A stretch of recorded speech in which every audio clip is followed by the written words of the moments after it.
ఇది మన ఇండియాలో ఒక పెద్ద క్రెడిట్ కార్డ్ కంపెనీ యొక్క ప్రాఫిట్ అండ్ లాస్. కేవలం 2016 లోనే వీళ్ళ ప్రాఫిట్ ని చూస్తే 18,637 crores వచ్చింది. ఆ 18,000 crores యొక్క ప్రాఫిట్ లో వీళ్ళకి మెజారిటీ ఆఫ్ ఇన్కమ్ ఎక్కడి నుంచి వచ్చిందని చూస్తే వచ్చింది ఇంట్రెస్ట్ ఇన్కమ్ నుంచి. ఈ క్రెడిట్ కార్డ్ కంపెనీస్ మనందరికి ఫ్రీగా 45 days వరకు ఎటువంటి ఇంట్రెస్ట్ లేకుండా మనీని ఇస్తారు. మనం వాడింది మన డబ్బులు కాదు, బ్యాంక్ డబ్బులు. వాళ్ళకి మనం రూపాయి కూడా ఇంట్రెస్ట్ కట్టక్కర్నే లేదు. ఇది చూసాక నేను చాలా షాక్ అయ్యాను. ఎందుకంటే ప్రతి క్రెడిట్ కార్డ్ కంపెనీ మనకి ఫ్రీగా ఎటువంటి ఇంట్రెస్ట్ లేకుండా బ్యాంక్ మనీని మన చేత ఖర్చు పెట్టేలా చేస్తుంది. ఆ 45 days వరకు ఒక్క రూపాయి కూడా కట్టక్కర్లేదు. కానీ అలాంటి ఈ క్రెడిట్ కార్డ్ కంపెనీస్ కి వీళ్ళకి వచ్చిన ప్రాఫిట్స్ లో మెజారిటీ ప్రాఫిట్ అనేది ఎందుకు ఇంట్రెస్ట్ ఇన్కమ్ నుంచే వస్తుంది? అసలు ఈ 9,000 కోట్ల ఇంట్రెస్ట్ మనీ ఎవరు పే చేస్తున్నారు? అండ్ మనందరమే నో కాస్ట్ ఈఎంఐ అని అనుకుంటాం కదా. నో కాస్ట్ ఈఎంఐ అనే పేరుతో మనల్ని ఎలా మోసం చేస్తారని కూడా ఈ వీడియోలో మాట్లాడుకుందాం. అది చెప్పే ముందు ఇది నా క్రెడిట్ కార్డ్ బిల్ 17,000 రూపీస్ ఈ మంత్ లో నేను యూజ్ చేశాను. ఇక్కడ చూడండి, ఈ క్రెడిట్ కార్డ్ వాళ్ళు ఏం చెప్తున్నారు. జస్ట్ మీరు ఈ మినిమం డ్యూ 300 రూపీస్ ని పే చేయండి, మేము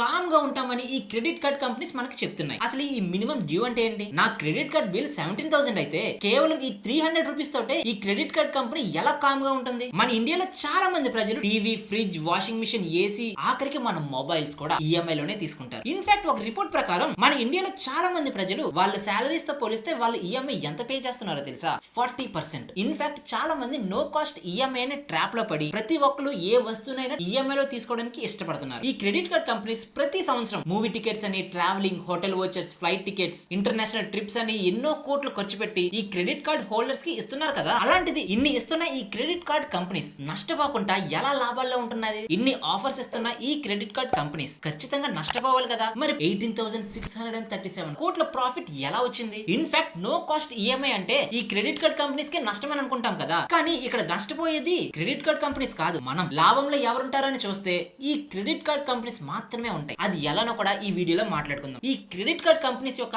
అసలైన బిజినెస్ ఏంటి అండ్ వీళ్ళ డబ్బుల్ని ఎక్కడెక్కడి నుంచి సంపాదిస్తారనేది క్లియర్ గా ఇప్పుడు తెలుసుకుందాం పదండి. మీకు క్రెడిట్ కార్డ్ గురించి క్లియర్ గా అర్థం అవ్వాలంటే ఈ మంత్ నేను యూజ్ చేసిన నా క్రెడిట్ కార్డ్ బిల్ ని మీరు చూడాల్సిందే. నాకున్న 1.5 lakhs లిమిట్ లో నేను ఈ మంత్ యూజ్ చేసింది 17,700 రూపీస్. ఇక్కడే నా డ్యూ డేట్ ని కూడా మీరు చూడొచ్చు. కానీ ఇక్కడ మీరు కొంచెం కిందకు వచ్చి చూస్తే ఇక్కడ చూడండి, మినిమం పే డ్యూ 300 రూపీస్ మాత్రమే ఉంది. అంటే ఈ క్రెడిట్ కార్డ్ వాళ్ళు మనకి ఏం చెప్తున్నారు? ఈ 300 రూపీస్ మీరు పే చేసేయండి. ఈ మంత్ మీ క్రెడిట్ కార్డ్ బిల్ ఏదైతే 17,700 రూపీస్ ఉందో దాంట్లో ఒక్క రూపాయి కూడా అడగమని ఈ క్రెడిట్ కార్డ్ కంపెనీస్ చెప్తున్నాయి. క్రెడిట్ కార్డ్ రిలేటెడ్ గా చాలా రీసెర్చ్ చేసిన తర్వాత ఎన్నో ఆర్టికల్స్ చదివా. అందులో ఒక ఆర్టికల్ చాలా ఇంట్రెస్టింగ్ అనిపించింది. 2007 లో ఒక వ్యక్తి తన క్రెడిట్ కార్డ్ నుంచి 299 రూపీస్ యూజ్ చేశాడు. ఆ యూజ్ చేసిన ఆ మనీని కట్టకపోవడంతో కొన్ని సంవత్సరాల తర్వాత ఈ క్రెడిట్ కార్డ్ కంపెనీస్ అతని దగ్గరికి వచ్చి, మీరు 2009 లో ఏదైతే మా క్రెడిట్ కార్డ్ యూజ్ చేసి 299 రూపీస్ ని యూజ్ చేశారో ఆ బిల్ కట్టకపోవడం వల్ల మొత్తం ఇంట్రెస్ట్ అంతా వేసుకొని మీరు 22 lakhs కట్టాలి అని ఈ క్రెడిట్ కార్డ్ కంపెనీస్ అతనికి చెప్పాయి. అదేంటి 229 రూపీస్ ఎక్కడ, 22 lakhs ఎక్కడ?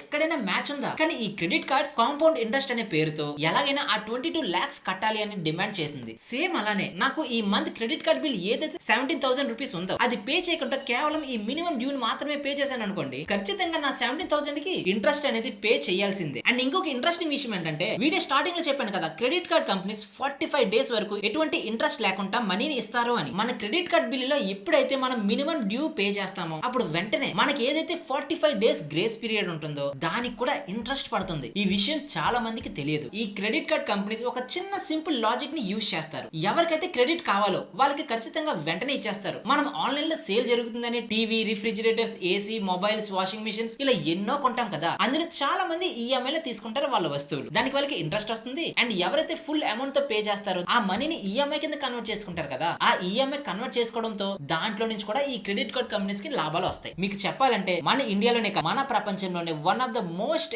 ఎక్స్పెన్సివ్ లోన్ ఏదైనా ఉంది అంటే అది క్రెడిట్ కార్డే. మంత్లీ 3 to 5% ఇంట్రెస్ట్, అంటే ఇయర్లీ 40 to 50% ఇంట్రెస్ట్. ఇన్ఫాక్ట్ ఈ ఆర్టికల్ ప్రకారం మన ఇండియాలో 70% ఆఫ్ ఐఫోన్స్ అనేది కేవలం ఈఎంఐ లోనే తీసుకుంటున్నారు అని కూడా ఈ రిపోర్ట్స్ లో ఉన్నాయి. అండ్ మరికొన్ని ఆర్టికల్స్ లో మన ఇండియన్ పాపులేషన్ లో చాలా మంది ప్రజలు వాళ్ళకు వస్తున్న సాలరీస్ లో సుమారుగా 40% సాలరీ అనేది కేవలం ఈఎంఐ కే వెళ్తుంది అని రిపోర్ట్స్ చెప్తున్నాయి. యాక్చువల్ గా ఈ క్రెడిట్ కార్డ్స్ ఎలా యూజ్ చేయాలో చాలా మందికి తెలుసు, కానీ ఇది ఎలా వర్క్ అవుతుంది అండ్ దీని బిహైండ్ ఉన్న లాజిక్స్ ఏంటో ఎవరికి తెలియదు. ఇప్పుడు అసలు ఈ క్రెడిట్ కార్డ్ కంపెనీస్ ఎలా డబ్బులు సంపాదిస్తాయో తెలుసుకుందాం పదండి. దానికన్నా ముందు ఒక చిన్న రిక్వెస్ట్, మన ఛానల్ లో చాలా interesting business case studies every week వస్తూ ఉంటున్నాయి కదా. ఆ వీడియోస్ ని చూసి ఒక్కసారి మీ ఫీడ్బ్యాక్ ని కామెంట్ రూపంలో పెడతారా? మీరు చేసే ఒక్క కామెంట్ మాకు చాలా వాల్యుబుల్. అండ్ ఈ వీడియో గానీ మీకు ఇన్ఫర్మేటివ్ అనిపిస్తే ఈ వీడియోని లైక్ చేయడం మాత్రం మర్చిపోకండి. ఇప్పుడు ఈ క్రెడిట్ కార్డ్ కంపెనీస్ ఎలా మనీని జనరేట్ చేస్తాయో తెలుసుకుందాం పదండి. యాక్చువల్ గా ఈ క్రెడిట్ కార్డ్ కంపెనీస్ కి 5 విధాలుగా లాభాలు వస్తాయి. ఈ 5 గురించి తెలుసుకునే ముందు మన ఇండియాలో ఎవరైతే క్రెడిట్ కార్డ్ హోల్డర్స్ ఉంటారో వాళ్ళ సైకాలజీ గురించి చెప్తానో ఒక్కసారి వినండి. మన ఇండియాలో ఎవరైతే క్రెడిట్ కార్డ్స్ యూజ్ చేస్తారో వాళ్ళలో 20% ఆఫ్ కస్టమర్స్ కి ఈ క్రెడిట్ కార్డ్స్ గురించే తెలియదు. బిల్ వస్తే పే చేస్తారు, లేదంటే మినిమం డ్యూ అయినా పే చేస్తూ ఉంటారు. అండ్ మరొక 40% ఎవరో తెలుసా,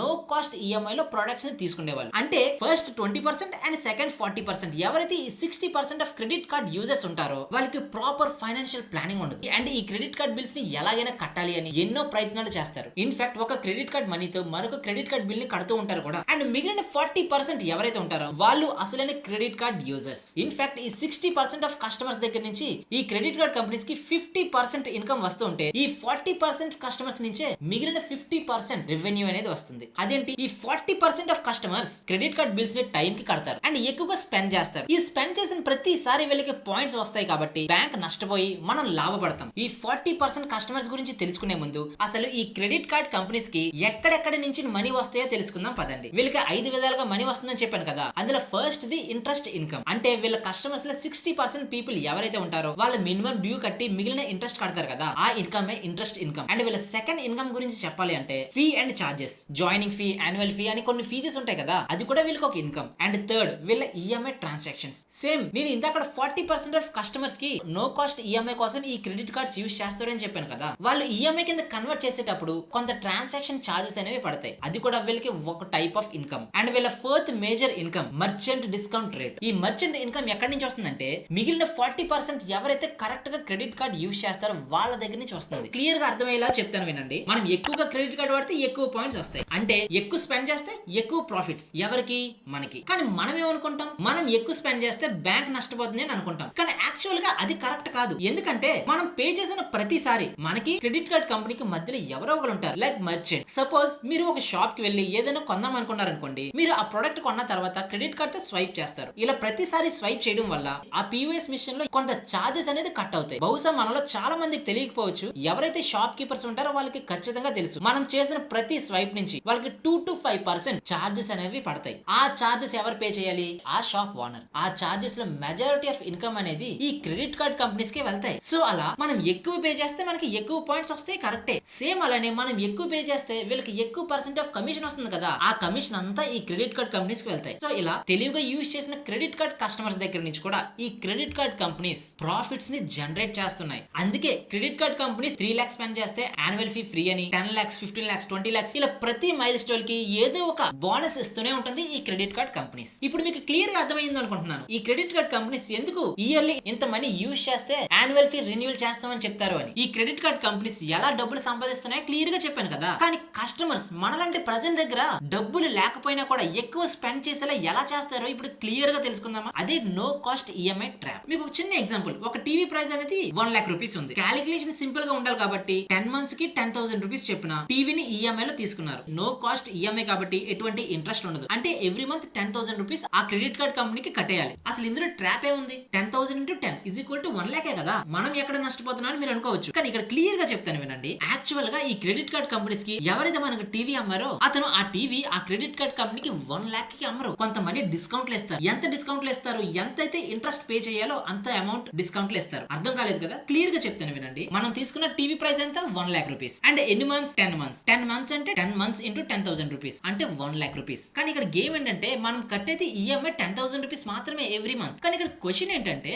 మీ క్రెడిట్ కార్డ్ బిల్ ని క్లియర్ గా గమనిస్తే తెలుస్తుంది 9,500 రూపీస్ ప్రిన్సిపల్ అయితే మిగిలిన 500 రూపీస్ ఇంట్రెస్ట్ పే చేయాలి. అంటే ఎవ్రీ మంత్ 500 రూపీస్ మనం పే చేయాలి కాబట్టి ఈ టోటల్ ఇంట్రెస్ట్ ఈ 10 months కి ఎంత అవుతుంది? 5,000 రూపీస్. యాక్చువల్ గా ఒక ప్రొడక్ట్ 1 lakh రూపీస్ ఉంది కాబట్టి దానిని మనం ఖచ్చితంగా తీసుకోలేము, మన దగ్గర డబ్బులు లేవు కాబట్టి. కానీ ఇక్కడికి ఈ క్రెడిట్ కార్డ్ కంపెనీస్ మధ్యలోకి వచ్చి ఆ షాప్ కీపర్ దగ్గరికి వెళ్ళి మా కస్టమర్ మీ ప్రొడక్ట్ ని ఖచ్చితంగా తీసుకుంటాడు, నాకు ఎంతో కొంత డిస్కౌంట్ ఇవ్వండి, మా కస్టమర్ నుంచి మీ ప్రొడక్ట్ తీసుకునేలాగా మేము ఏదో ఒక ఆఫర్ ఇస్తామని చెప్తారు. బానే ఉంది కదా, ఈ ఆఫర్స్ ఇవ్వడం వల్ల ఎక్కువ సేల్స్ జరిగి ఎక్కువ ప్రొడక్ట్స్ అమ్ముతాను కదా, ఎక్కువ ప్రాఫిట్ వస్తుంది కదా, కొంచెం డిస్కౌంట్ ఇస్తే ఏమైందని చెప్పి ఈ క్రెడిట్ కార్డ్ కంపెనీస్ కి ఆ షాప్ కీపర్స్ ఎంతో కొంత ఆఫర్ ని ఇస్తారు. అలా ఈ 1 lakh ప్రొడక్ట్ ఏదైతే టీవీ ఉందో దాన్ని 95,000 కే అమ్మేస్తారు. ఇలా అమ్మేసిన తర్వాత ఈ క్రెడిట్ కార్డ్ కంపెనీస్ ఏం చేస్తాయి? మీ ప్రొడక్ట్ 1 lakh కదా, అంటే ఎవ్రీ మంత్ 10,000 రూపీస్ మాత్రమే కట్టండి. అంటే ఓవరాల్ గా మీరు కట్టేది 1 lakh, కానీ దాంట్లో ఇంట్రెస్ట్ రూపంలో 5,000 రూపీస్ కడతారు. కానీ ఒక్కసారి మీరు ఆ మర్చెంట్ దగ్గరికి డైరెక్ట్ గా వెళ్ళి నేను 95,000 వదిలేస్తా, ఈ టీవీ నాకు ఇచ్చేస్తారేమో అడగండి, ఎవరు ఇవ్వరు. ఎందుకంటే ఈ క్రెడిట్ కార్డ్ కంపెనీస్ ఒక గేమ్ ప్లేను ఆడుతున్నాయి. ఆఫర్స్ ఇస్తారు,